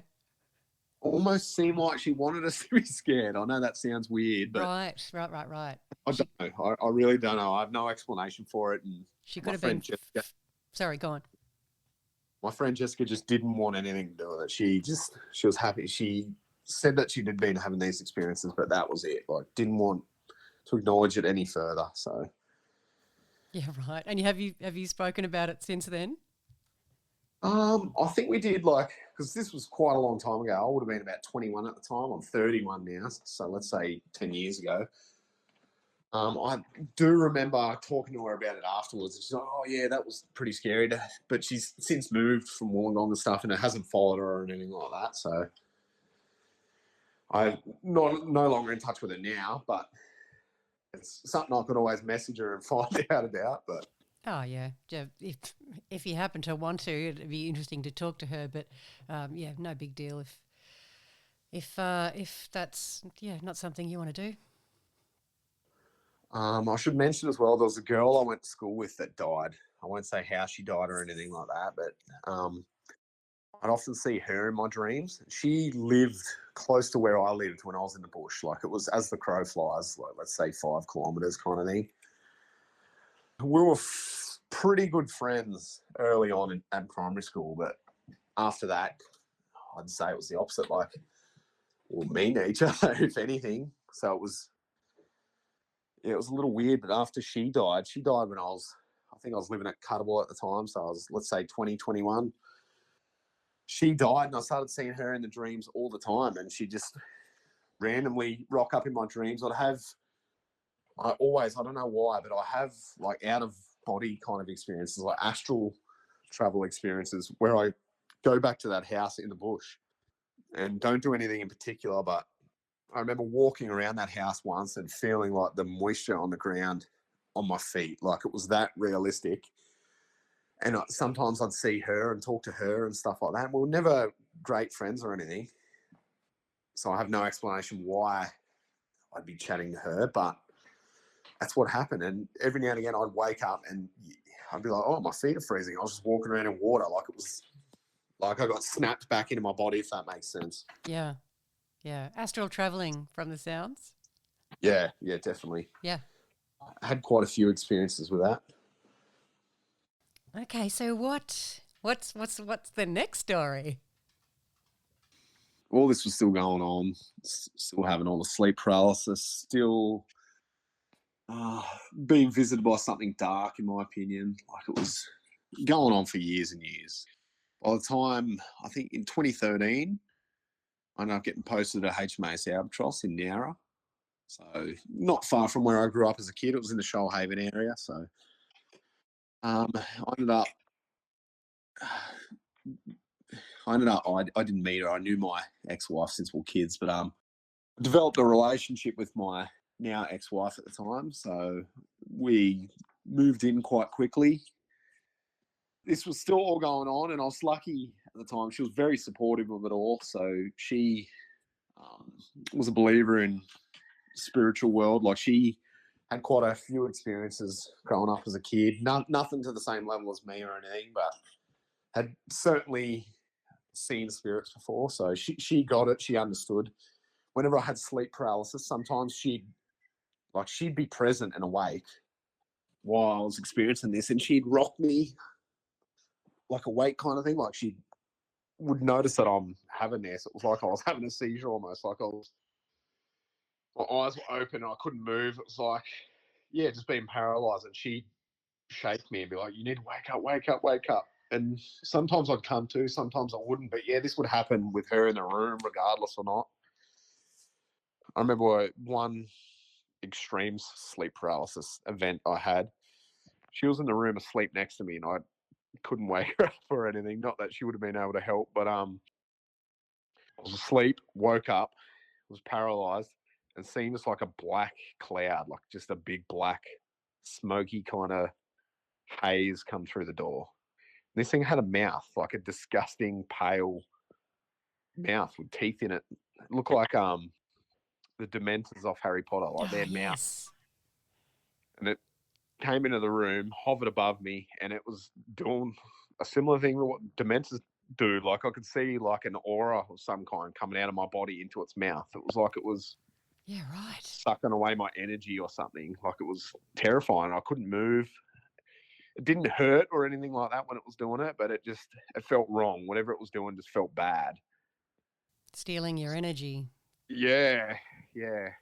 So by this point, like, my sleep paralysis was just at its peak. Like, I was Sometimes I was getting it once a week. Sometimes it was once a month kind of thing. But yeah, I'd get it a lot. Is that still the case now, or? No, it's not. So I'll get onto that. So I ended up having my first child pretty young. So he was born in 2015. Again, I'm still getting all this. His toys would just go off by themselves all the time, just randomly. Something would set him off. When he was old enough to talk, he started talking to someone that wasn't there, and he kept mentioning the man with the rainbow back. Don't know what that means. To this day, he can't remember it, so he can't tell me what he meant or anything like that. But I don't know if he meant because it was arched or something like that, like it was arched like a rainbow, or if he was like a see-through iridescent kind of feature to him, or I don't know, maybe you could see an aura with different colors around him or whatever. But yeah, he used to mention this man with a rainbow back all the time.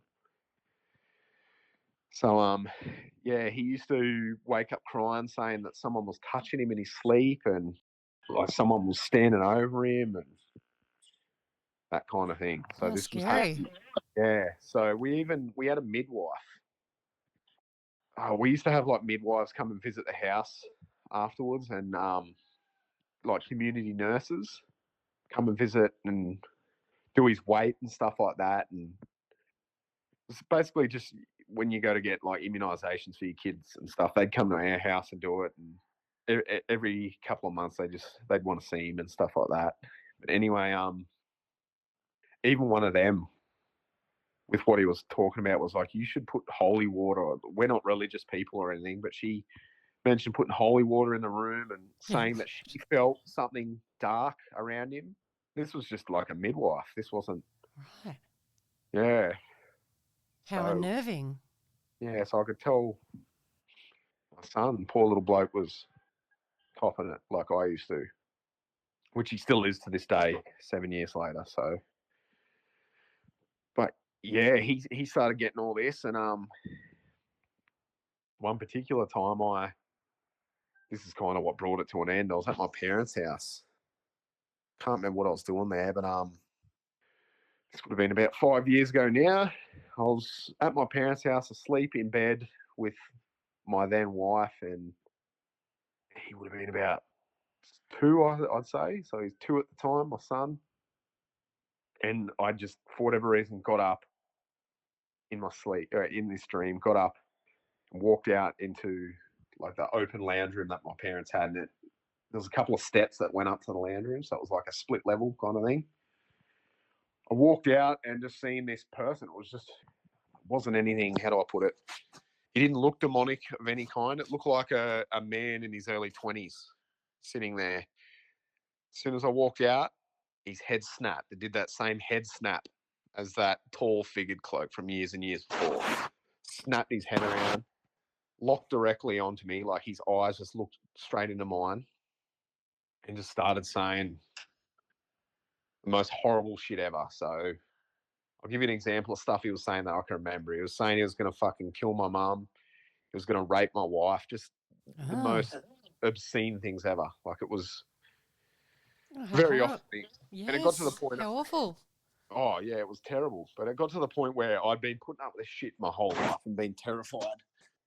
And it got to the point where I was just like, you know what? Fuck this. I was like, no, I'm standing up to whoever or whatever this is. And in my head, I just went, I'm going to fucking fight it. Like, I'm going to physically go up there and try and fight it. Like, I went up to this thing going, you're a fucking coward. Like, leave my family alone. Come after me. But don't say this shit about my family. And just went in hard. Just going, I'm not scared of you anymore. Like, you can get out of my life. Like, piss off. Who are you?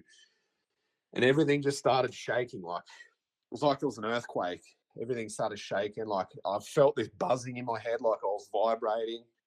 All of a sudden, like, I heard like a low pitched, like scream kind of thing coming from him. Everything went blurry. And all of a sudden, I woke up. And ever since that day, about 5 years ago, I've not had one sleep paralysis experience. I've had other ghostly experiences, but whatever this thing was stopped from then on. It's like I stood up to it and it went, oh, okay. I'll leave him alone then. Like, I don't know. I can't explain it, but that's what I attribute it to, was standing up to it, and it just stopped all of a sudden. All of a sudden it was too much hard work for it. It's like Maybe. it fed off my fear or something, and once I Yes. scared anymore, it stopped. Yeah. Oh my God. But thank the universe that it stopped too. Yeah, So yeah. maybe the whole time there was that particular negative entity that was hanging around you.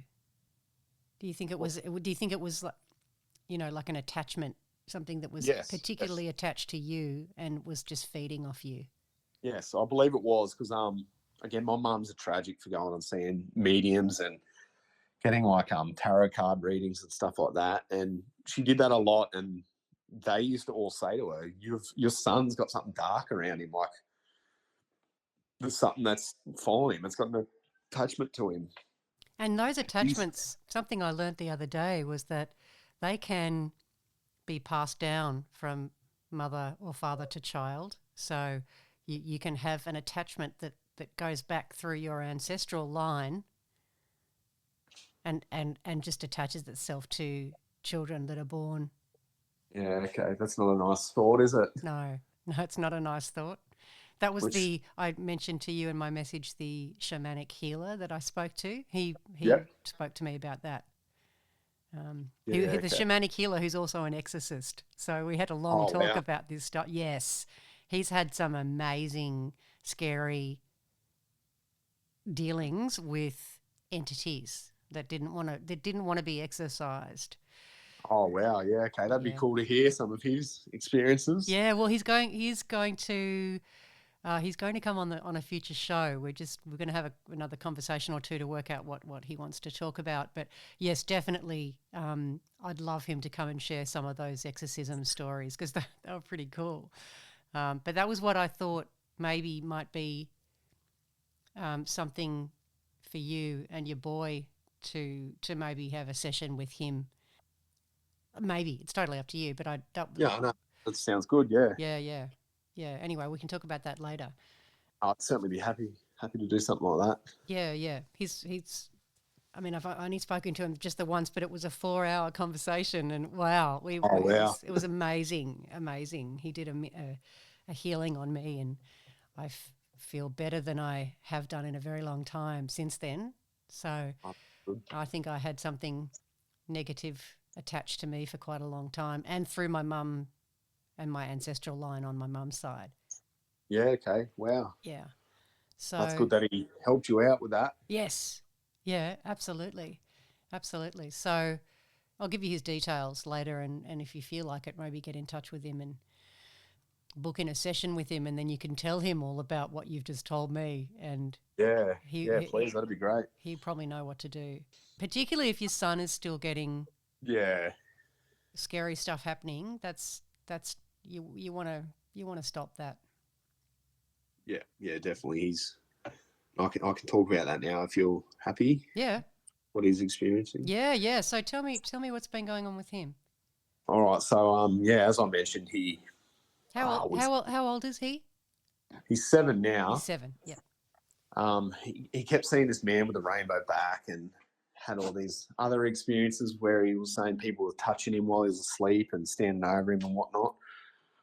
Once me and his mum split up back in at the end of 2019, emotions were running high, obviously, and I started seeing that darkness a bit again. Like I never really got the sleep paralysis again, but I seen like a full blown shadow figure, apparition, whatever you want to call it, just walking past my bedroom door. And that was pretty much just after we broke up. And I was a mess. Like I was in bed, distraught, crying. And as you do, that's when I seen this. It was almost like it was there because of that strong emotion. Yeah, could Um, be. but yeah, my son started saying more like that he was experiencing this more. And he would have been 4 at the time. But then that leads me to where I live now. So after the divorce, moved from Nowra and I moved to a small little rural town called Wandandan, where I am now. I'm in a very old house. I'm on a little 1 acre block the house was built in like the 40s or something like that. And never really experienced too much evil here or anything like that. but yeah, my son certainly has. So he mentions he's seen like a face, like just a floating face of a person staring at him before. There was another time, I can't explain this, and I'm in two minds. I don't know if it's just a kid's imagination gone wild, but his reaction was way too genuine for it to not be anything. So he got himself a cup of juice one day and went to go put the juice bottle back in the fridge. As he was walking in the kitchen, he's seen this big see-through apparition of a lion, like an actual lion, a big cat, but it was covered in spikes. So I don't know what that is, but it seems demonic to me. Like, it doesn't sound nice. Like, if you're 7 and you see that, that's terrifying. And he just seen it walking past. Didn't see its face or anything like that, but he reckons it was the size of a full-grown lion. And, right, but covered in spikes. What, like said it had spikes on it. So again, right. I don't know anything about this, or like, to the point where I believe him because his reaction was that genuine. But I've never experienced anything like that myself. But he was inconsolable. Wouldn't leave my sight for the next couple of days. Had to sleep in my bed. I've got another son too. I've got a 4-year-old who has never really seen anything, but I guess he just picked up on that energy, the fear, and he was the same. Couldn't go anywhere without me, and seems like whatever it was. Well, I don't know, and I hope this isn't the case, but it seems like whatever it was is now harassing him, my eldest son. yeah, that's no good at all. That's no good at all. And I wonder, I've heard quite a few people talk about how the veil between dimensions is very, very thin at the moment, and that we are seeing lots of strange creatures, lots of strange entities, and that's happening all over the world a lot at the moment. So I wonder if that has anything to do with what's going on with your son. Yeah, I'm not sure. Other than that, like I've never really experienced too much evil since then, but I've certainly seen spirits a lot. So I remember I was meditating one day in this house. I often meditate. When I do, I don't know what it is, whether the veil's just thinner when you're meditating and you can perceive things a lot easier or whatever. But I've seen this woman, maybe in her late 40s, early 50s, just walk into my bedroom in my mind's eye and just stop and look and try and tell me something. I opened my eyes and went, whoa, okay, that was weird. And Right. didn't see her again for a bit, but ended up telling my mum. I said, oh, look, I've seen this lady. She walked into my room. She's trying to say something. My mum's like, just let her talk to you. Like, you need to just kind of open up and don't be scared by it. So I was like, oh, okay.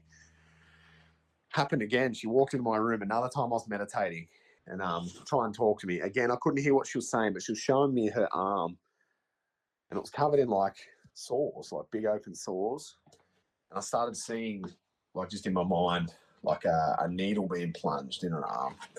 So I don't know who this lady was or anything. I don't know where she was from, but it was like she was showing me how she died, and I think it was an overdose, which, again, could be my imagination running wild, but with all these other experiences, and to see her again, like during meditation, it just seems like it was linked, like it was really a spirit of a woman that I don't know trying to show me how she died for whatever reason.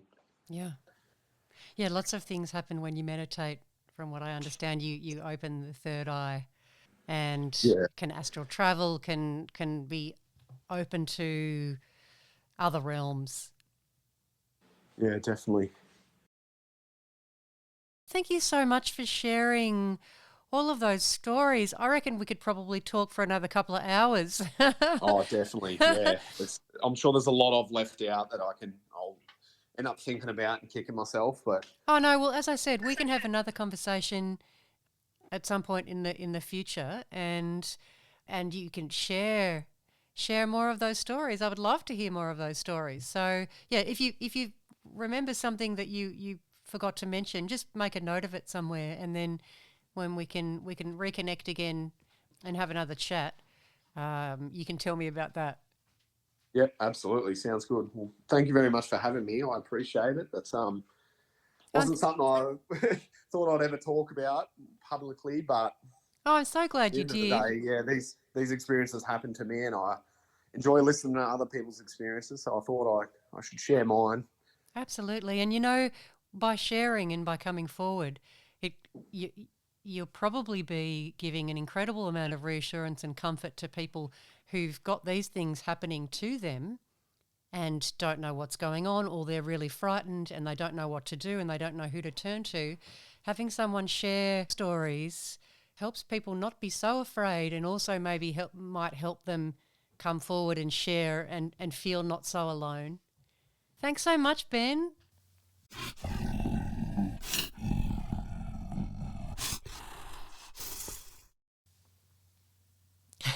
Love that monster transition roll. And that was Ben with his hectic paranormal activity. How's Ben's mum running into a clone of herself? That is one of the creepiest things I can imagine. Imagine you walk through a doorway in your home and you bump into yourself. Cue scream, I would say. Ben's mum actually added some information after he and I had chatted. She told him that a psychic had told her that their house at Fisherman's Paradise was located on ceremonial black magic grounds, and that there was an Aboriginal woman guarding them, a fire woman. Their Koori family history might have included a spell or a curse person like a Kadicha or a clever man. So that could explain why Ben kept seeing that particular spirit there. Okay, well, just before we finish up, I thought I'd remind you that I've been invited to speak at an online conference on Yowies and Little People being held by Stephen and Evan Strong of Our Alien Ancestry. It's on July the 31st, and there will be truckloads of fascinating original Australian lore and knowledge about our hairy friends. Tickets are $26 and you can get them on the Our Alien Ancestry website. And I also posted a link on the Yowie Central Facebook page as well. Don't forget, if you've had an experience with any mysterious phenomena, I'd love to talk to you, and I know the Yowie Central listeners would love to hear your story. So get in touch with me via yowiecentral@gmail.com or via the Yowie Central Facebook group. Well, that's all I've got for you today. Yowie Central will be back next Wednesday, so I'll catch you then. Stay safe.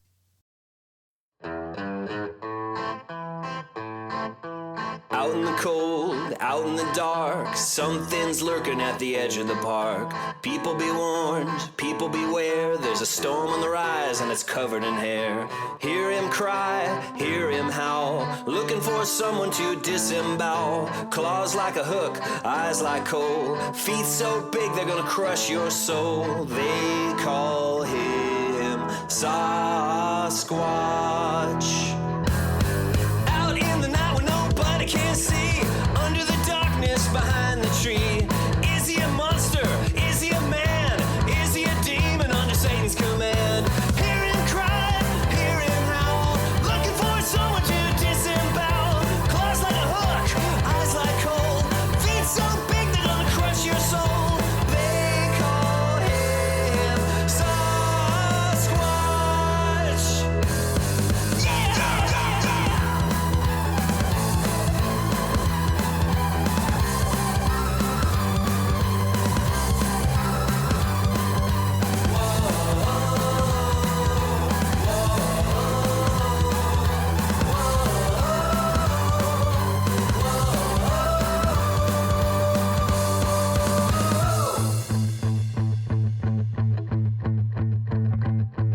You might be rich, you pretty young thing, better hide the glint of your diamond ring. Your fancy jacket won't be worth a dime when you're sucking the blood right out of your spine. Hear him cry,